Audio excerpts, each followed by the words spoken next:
اور یہ جو گینگ آف 5 کی اولادیں بھی اس بلڈنگ کو آنکھیں دکھا رہی ہیں، یہ سارے نیب زدہ لوگ، یہ پاپڑ والے اور دہی بھلے والے چور، ڈاکو اور لٹیرے، یہ اس قابل ہو گئے ہیں کہ سپریم کورٹ کے بارے میں زبان استعمال کریں، ججوں کو تقسیم کرنا چاہتے ہیں۔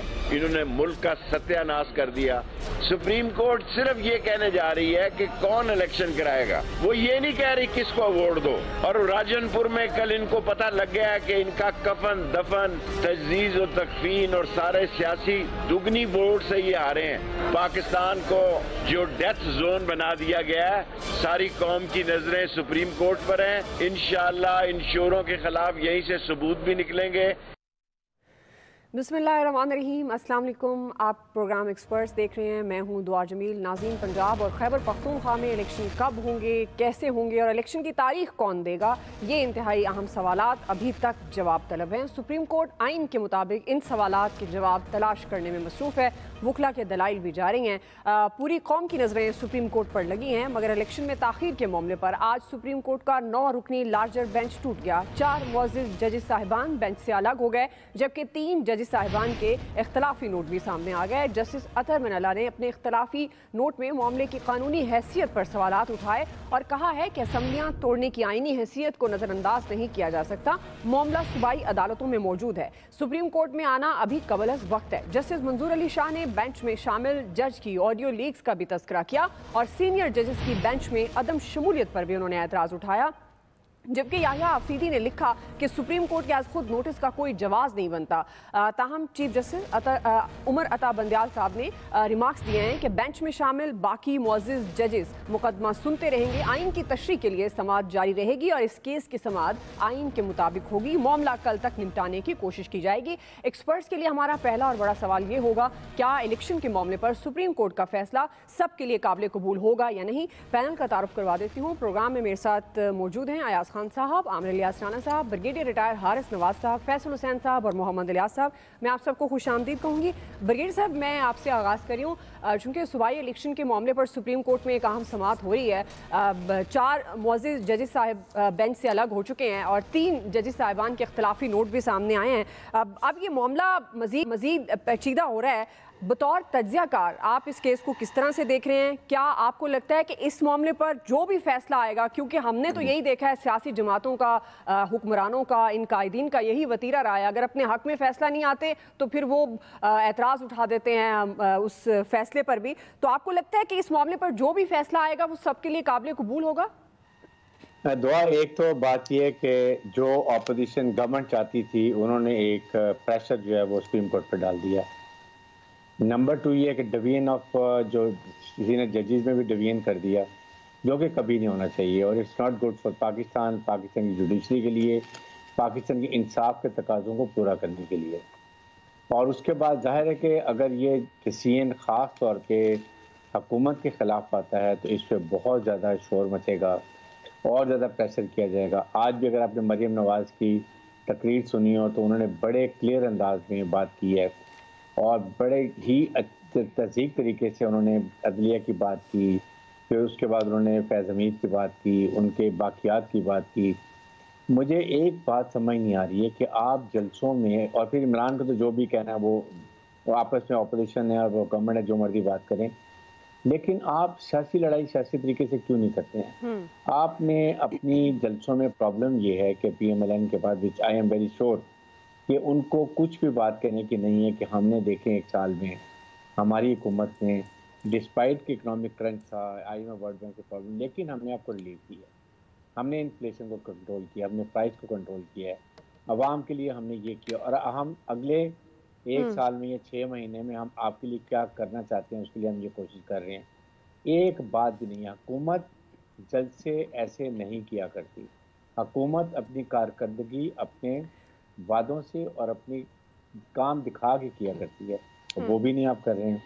تو اس کا مطلب کہ یو اور ناٹ، لوگوں کی آپ کو وہ جو عزت نہیں ملے گی جب تک آپ ڈیلیور نہیں کریں گے۔ عوام اب بہت جو ہیں وہ سمجھدار ہو گیا، ہمیں اویئرنیس آ گئی ہے، آپ جلسے ضرور اٹینڈ کریں گے لیکن وہ آپ کو ایکسیپٹ نہیں کریں گے جب تک آپ ایسا بیانیہ لائیں جو عمران کے بیانیے کا توڑ ہو، کاؤنٹر ہو، اور آپ کہہ سکیں دیکھیں ہم نے یہ کیا، عمران نے یہ کیا، ہم نے یہ اچھا کام کیا ہے، آپ نے کیسز پہ ختم، تو لوگ اوپنلی بات کرتے ہیں. آئی تھنک اس لحاظ سے سیکنڈ یہ بات ہے کہ اس وقت آپ کو یہ چیزیں چھوڑ کے، آپ نے آج تو اور بڑی باتیں کر دی، میرے خیال میں اگلا سوال بھی ہے تو میں اس پہ بھی بالکل اس پہ ہم بات کر لیں گے. جی جی جی بالکل.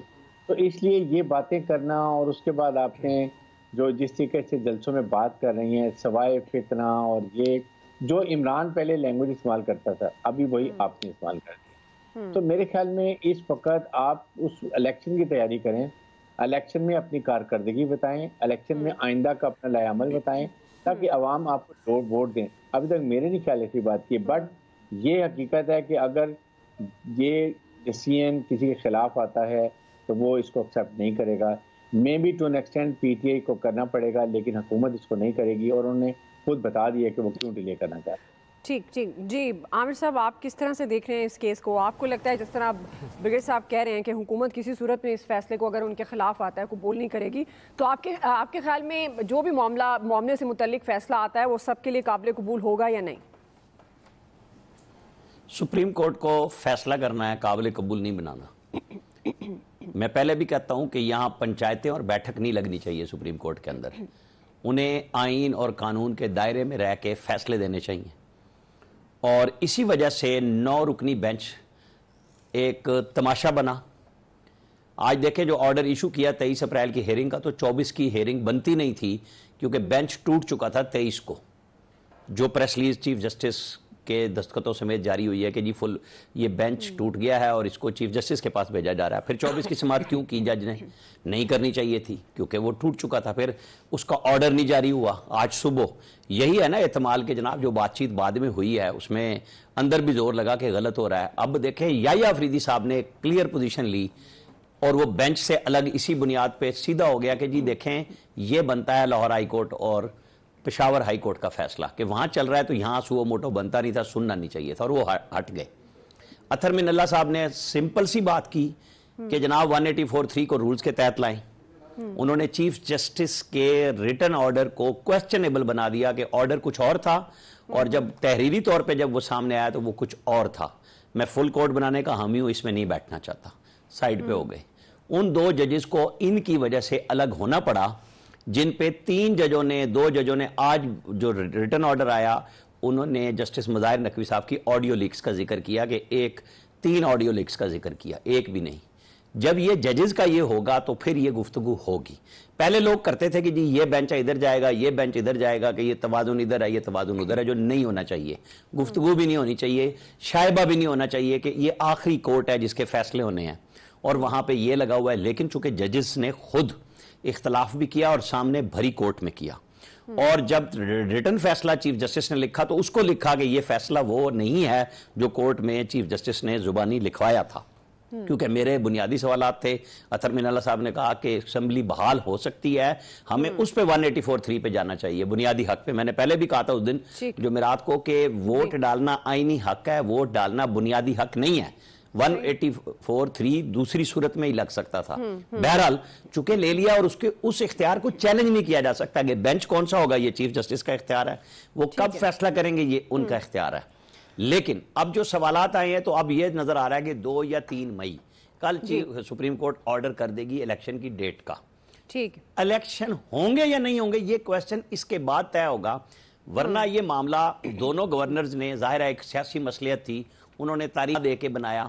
اس کو پہلی پیشی پہ سپریم کورٹ میں حل ہونا چاہیے تھا. وکلا نے بنیادی رول صوبائی فالو نہیں کیے، گفتگو نہیں کی کورٹ میں، جس کی وجہ سے آج یہ سپریم کورٹ کا بھی تماشا بنا، فیصلے کا بھی تماشا بنے گا. چونکہ ہمارے ہاں روایتی یہی ہے، اگلے حصے میں تو ہم نے بات کرنی ہے مریم نواز پہ، پھر ہم بات کر لیں گے. لیکن بہرحال اب چونکہ آرڈر ہو چکے ہیں، ہمیں اسی کو دیکھنا ہے کہ وہ کل کیا فیصلہ کرتے ہیں. 2 مئی 3 مئی کیونکہ اٹارنی جنرل نے کہہ دیا اس سے پہلے آپ الیکشن کا ویسے بھی نہیں کرا سکتے، کہ جو ڈیٹ دیں گے اس کے بعد 52 دن اور ہونے چاہیے. پھر وہ پل آئے گا جسے کراس کرنا ہوگا، جس میں پیسے ہیں، جس میں ججز یعنی ریٹرننگ افسرز ہیں، پھر اس کے اندر لا اینڈ آرڈر ہے. وہ بات کی بات ہے. جی ایاز صاحب، اب کل تک ظاہر ہے فیصلہ ہوگا، 9 بجے تک سماعت کو ملتوی کیا گیا ہے، فاروق ایچ نائک صاحب بھی دلائل دیں گے، آپ کس طرح سے دیکھ رہے ہیں؟ وہی بار بار بات ہو رہی ہے نا کہ روایت یہی ہے جس کے خلاف آتا ہے وہ سمجھتا ہے کہ میرے یہ صحیح نہیں ہوا، یہ بینچ صحیح نہیں تھا، یہ معاملہ ٹھیک نہیں ہوا ان کے خلاف. تو آپ کو لگ رہا ہے کہ جو بھی فیصلہ آئے گا وہ سب مانیں گے؟ اصل میں آغاز ہی غلط ہو گیا دعا. یہ پتہ نہیں کیوں سپریم کورٹ میں یہ کیس چلا گیا. یہ انڈین سپریم کورٹ میں کیس جانا چاہیے تھا. الیکشن کمیشن اگر ڈیٹ نہیں دے رہا تو برطانیہ کی الیکشن کمیشن سے ڈیٹ لینی چاہیے تھی. کیوں یہاں پہ وہ کرتے؟ ورجینیا کے گورنر سے ریکویسٹ کرنی چاہیے تھی کہ بھائی آپ چلو ڈیٹ ریکمینڈ کر دو. غلط ہے نا. یہاں سے آپ کیوں مطلب یہ چیزیں ان کو بیچاروں کو مشکل میں ڈال رہے ہیں؟ پہلے دن سے کہہ رہا ہوں کہ جنہوں نے طے کیا ہوا الیکشن نہیں کرانے، ہم نے الیکشن نہیں کرانے تو نہیں کرانے. سپریم کورٹ کون ہوتی ہے؟ یہاں آپ کے سامنے فیصلے ہوتے رہے، اس پہ عمل درآمد کتنا ہوتا ہے. اور یہ کسی ایک دور کی بات نہیں کر رہا میں، سارے ادوار میں ایسے ہی ہوتا رہا. کیونکہ جب میری مرضی کا فیصلہ نہیں آ رہا، مجھے لگ رہا ہے کہ یہ بینچ میرے خلاف جائے گا، تو پھر ظاہر ہے میں اس سے لڑوں گا بھی. چیف جسٹس یہاں سجاد علی شاہ کے ساتھ کیا ہوا تھا؟ یہی ہوا تھا نا کہ بھئی نہیں پسند نہیں ہے، مطلب جج وہ ٹھیک ہے جو میرے حق میں فیصلہ دے گا، وہ انصاف پسند بھی ہے، وہ آئین کے مطابق بھی دے رہا ہے. اور بھائی سوال تو سیدھا ہے نا کہ 90 روز میں الیکشن نہیں ہے. آئین نہیں کہتا 90 دن میں الیکشن کراؤ. مطلب نہیں کچھ، چونکہ وہ جج بھی اللہ کے فضل سے ایسے کمال جج ہیں. میں حیران ہو رہا ہوں کہ ایک جج کا نوٹ وہ سوشل میڈیا پہ کہتے ہیں جی لیک ہو جاتا ہے، وہ ایک وکیل اس کو پڑھ کے سنا دیتا ہے وہاں پہ. کیا بات ہے یار، وہ وکیل نے لکھ کے دیا تھا یہ جج. اور وہ جج صاحب ایک طبقے کے لیے ان سے بڑا جج ہی کوئی نہیں ہے. وہ انصاف پسند جج ہیں، اپرائٹ جج ہیں. اچھا وہی ایک جج دوسری طرف جاتا ہے تو وہ کہتے ہیں جی بھائی اس کو یہ جج ہمیں قابل قبول ہی نہیں ہے، یہ تو جج ٹھیک ہی نہیں ہے. مسئلہ صرف یہ ہے کہ اللہ کے فضل سے اتنی زیادہ ڈیوائیڈ آپ نے پیدا کر دی ہر جگہ پہ کہ اب اس ملک کا اللہ ہی حافظ ہے. سپریم کورٹ کا تو مجھے لگتا ہے اللہ حافظ ہے ہی. اس ملک کا وہ بالکل ٹھیک کہا تھا انہوں نے، اسحاق ڈار صاحب نے، کہ وہ اللہ حافظ ہے اس ملک کا. اکانومی بھی اللہ نے ٹھیک کرنی ہے، انصاف بھی اللہ نے ٹھیک، انصاف بھی ظاہر ہے اب اللہ ہی دے گا نا. ججوں کے تو اختیار میں نہیں رہا انصاف دینا، تو اللہ انصاف دے گا. مطلب میری سمجھ سے باہر ہے یہ سارا ڈرامہ کیوں ہو رہا ہے. میں آپ سے عرض کیا تھا کہ یہ چھوٹی چھوٹی دکانیں ساری بند کر کے ایک ڈپارٹمنٹ سٹور بنائیں بڑا، وہاں ایک بڑا بٹھا دیں، وہ فیصلے کر دیا کرے کہ بھائی یہ اس طرح ہونا ہے، یہ اس طرح ہونا ہے. وہ باہر بیٹھ کے آرٹیکل 254 کہا تھا وہ لگ گیا. وہ باہر بیٹھ کے کیوں وہ کر رہا ہوتا ہے فیصلے؟ وہاں آ کے وہ فیصلہ کر دے کہ اچھا جی یہ آج سے یہ ہونا ہے اس ملک میں، اتنے دن بعد الیکشن ہونے ہیں یا نہیں ہونے الیکشن. نہیں اس وقت شوٹ نہیں کرتے، ہمیں بظاہر لیول پلینگ فیلڈ چاہیے، جب ہو جائے گی ہم الیکشن کرا دیں گے. یہ سب مذاق ہے، اس سے زیادہ کچھ نہیں ہے. اور میں آپ کو بتاؤں سمپل ایک بات ہے دعا، یہ جو اس کا کے پی اور پنجاب کے الیکشن ہے، یہ آپ اتنا سمجھ لیں کہ گھر میں 2 لاشیں پڑی ہوئی ہیں، اگر آپ ان کو دفنائیں گی نہیں تو تعفن پھیلے گا. اور یہ آج لگ رہا ہے کہ یہ شاید معاملہ ٹھیک ہو جائیں گے، یہ معاملہ ٹھیک نہیں ہوگا کبھی. یہ تعفن بڑی دور تک جائے گا. بھٹو صاحب کی پھانسی آج بھی کنٹروورشل ہے، یہ فیصلہ بھی کنٹروورشل ہوگا جتنے مرضی اپرائٹ جج اس کا فیصلہ دیں. جی فیصل صاحب کس طرح دیکھ رہے ہیں آپ اس معاملے کو بطور تجزیہ کار؟ تھوڑی سی ایاز صاحب کی بات بڑھا دوں کہ لاشیں 2 ہیں، قبر 1 ہے. جی فیصل آپ کی آڈیو لیول کم ہے. آپ کو میری آواز آ رہی ہے؟ جی جی وہ بال شال سیٹ کر لیں ذرا. جی جی فیصل صاحب آ رہی ہے. میں کہہ رہا ہوں ایاز صاحب جو کہہ رہے ہیں، ایاز صاحب جو کہہ رہے ہیں نا 2 لاشیں ہیں، تو آپ یوں سمجھ لیں لاشیں 2 ہیں، قبر 1 ہے. کسی ایک کو جو ہے نا وہ دفن ہونا ہے. اب جنگ اسی بات کی ہے کہ اس قبر میں جو ہے نا ہم نہ اتریں. اس ملک میں دیکھیں کہ ہو کیا رہا ہے. اس ملک کی سب سے بڑی عدالت جو ہے وہ سارے کام چھوڑ کے یہ طے کرنے میں لگی ہوئی ہے کہ الیکشن کی تاریخ دینا کس کا کام ہے. اگر یہ طے ہو جاتا ہے کہ فلانے ادارے کا یا فلانی شخصیت کا کام ہے، تو یہ کسی کے خلاف یا حمایت میں فیصلہ کیسے ہو گیا؟ یہ چاہے گورنر کا کام ہو، صدر مملکت کا کام ہو، الیکشن کمیشن کا کام ہو، وزیر اعظم کا کام ہو، کسی چپڑاسی کا کام ہو، اگر یہ عدالت نے طے کر دیا تو یہ خلاف کیسے ہو گیا کسی کے خلاف؟ جب ہم یہ کہتے ہیں کسی کے خلاف ہو گیا تو اس کا مطلب یہ ہے کہ ہم چاہتے نہیں ہیں کہ الیکشن ہو. اور صحیح بات ہے نون لیگ جو ہے وہ نہیں چاہتی جو ہے کہ وہ الیکشن ہو، لیکن اس بات کو بھی آپ ایک طرف رکھ دیں کہ الیکشن ہو یا نہیں ہو، اس وقت اس سے زیادہ خطرناک بات یہ ہے کہ اس ملک میں کوئی ایک ایسا ادارہ بچا ہے جو متنازع نہ رہا ہو، کوئی ایک ایسا ادارہ بچا ہے جس پہ اس قوم کا، سیاستدانوں کا چھوڑ دینا، سیاستدانوں کا تو جو اعتبار کا تعلق ہوتا ہے وہ مفاد سے ہوتا ہے، جہاں ان کے مفادات ان کو آپ مائنس کر دیں، جس پہ ایک عام آدمی کا، عام انسان کا جو ہے وہ اعتبار جو ہے وہ قائم ہو، کوئی ایک ادارہ اس ملک کے اندر، چاہے کوئی وہ منتخب ادارہ ہے، چاہے وہ کوئی آئینی ادارہ ہے، چاہے کوئی وہ طاقتور ادارہ ہے، اگر اس قوم کا اپنے اداروں کے اوپر اعتبار ختم ہو چکا ہے تو پھر یہ اس کا مطلب یہ ہے کہ وہ جو ہم کہتے ہیں نا کہ ڈیفالٹ ہو رہا ہے، نہیں ہو رہا، یہ ایک فیلئر ریاست کی ساری علامتیں جو علامتیں ہوتی ہیں نا، جو رائج علامتیں ہیں، وہ ساری کی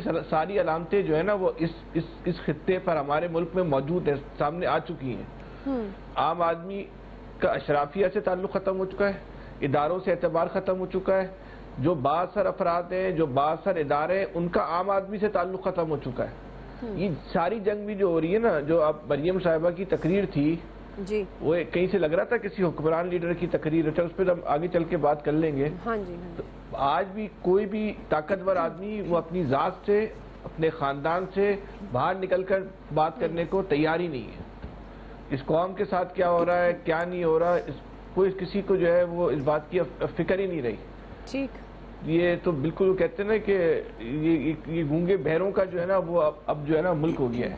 صحیح، لیکن عدالت کا جو فیصلہ آئے گا وہ جو بھی ہوگا، لیکن یہ ہے کہ اس کو پہلے سے جو ہے اس ادارے کو جو ہے متنازع بنا دیا گیا، اور اس متنازع بنانے میں جہاں سیاستدانوں کا ہاتھ ہے وہاں اس عدالتوں کے جو ججز ہیں انہوں نے بھی جو ہے کوئی کسر نہیں چھوڑی، اس سارے کھیل میں جو ہے وہ کوئی کسر چھوڑی نہیں ہے۔ ٹھیک، سب نے اپنے حصے کا جو ہے نا وہ کردار ادا کیا اس ملک کی تباہی میں، اداروں کی تباہی میں۔ باقی اب کچھ بچا نہیں ہے سوائے ہماری آپ کی باتوں کے علاوہ، صحیح ہے جی، اور عامر صاحب کی چچورے پن کے۔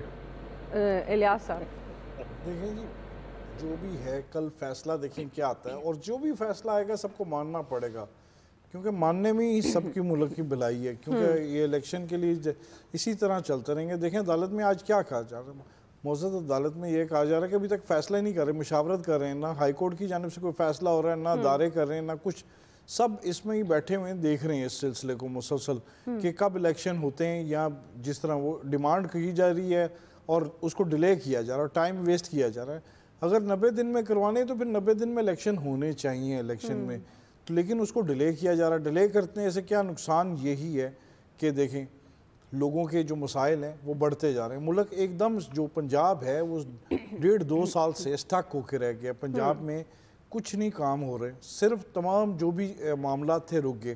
آپ دیکھ لیں ڈیولپمنٹس کے کام بھی جو ہیں وہ تو 3.5 سال سے ویسے ہی بند تھا کام، ادھر جو کام تھے صرف اندر کمرے میں 8 کلب 5 کلب میں ہی ہو رہے تھے۔ سائیں بزدار کی تو یہ بدوا لگی ہوئی ہے سارے، ان کو تو کوئی چھیڑے گا وہ تو رکشہ ہی چلائے گا جو بھی ہے۔ آج بھی ان کو 7 دن کا لیے ریلیف مل گیا، ان کی ڈیٹ آگے چلے گی، ان کو کچھ نہیں ہوا۔ لیکن جو پنجاب کے ساتھ جو ہو رہی ہے، وہ بحال بھی ہو سکتے ہیں، غالباً ان کے ہاتھوں کی لکیروں میں تھا، ان کی ہاتھوں کی لکیریں اب وہ لوگوں کو دکھا رہے تھے لیکن اب بحال ہوتے نظر نہیں آ رہے۔ اب الیکشن کی ڈیٹ ہی آئے گی، کیونکہ گورنمنٹ کی جانب سے جو کہا گیا ہے IMF کو کہ اکتوبر میں جا کے ٹائم پیریڈ پورا ہو رہا ہے اسمبلیوں کا، تو اس لیے گورنمنٹ چاہ رہی کہ جو الیکشن ہو اگلے سال کے لیے ہو۔ تو اب یہ صورتحال ہے کہ عدالت کی جانب سے کیا ڈیٹ ملتی ہے، اور جو بھی ڈیٹ ملتی ہے کیا ان 90 دن کے اندر ہوتا ہے یا کچھ جو بھی پیرامیٹر یا 54 دن دیتے ہیں، جو بھی صورتحال ہے اس کے دیکھنا ہے۔ اب ملک کو چلانے کے لیے یہ 2 جو اسمبلیاں ہیں ان کے الیکشن کروانے ضروری ہیں۔ اگر سو موٹو نہ لیا جاتا تو آج بھی ہم یہ سب بیٹھے آپس میں ایک دوسرے پر تنقید کرتے رہتے۔ تنقید کا بازار گرم رکھتے ہیں، لیکن بجائے کہ مسئلے کو حل کیا جائے اور الیکشن کیے جائیں۔ اگر نہیں الیکشن کریں گے، اس میں جس طرح سب کہا جا رہا ہے، میں دیکھ رہا ہوں کہ عدلیہ کے بارے میں بھی کہہ رہا ہے کہ ججوں نے بھی سب یہ کہہ رہے ہیں کہ معزز ججوں کی جانب سے بھی غلطیاں ہوئیں، جس کی وجہ سے جو معاملات جو خراب ہوئے۔ بہرحال جی، سماعت ابھی کل تک کہا جا رہا ہے کہ مکمل ہوگی، اور بھی فیصلہ ہے وہ سامنے آئے گا، اور جب معاملات سیاسی میدان میں یہ سیاستدان حل نہیں کر سکتے تو معاملہ خود ہی عدالتوں میں لے کر جاتے ہیں، اور پھر جب عدالتوں میں معاملہ جاتا ہے تو ان سب کو پھر وہ قبول بھی کرنا چاہیے۔ بریک لیتے ہیں جی، بریک سے ہم واپس آئیں گے۔ دوسرا سوال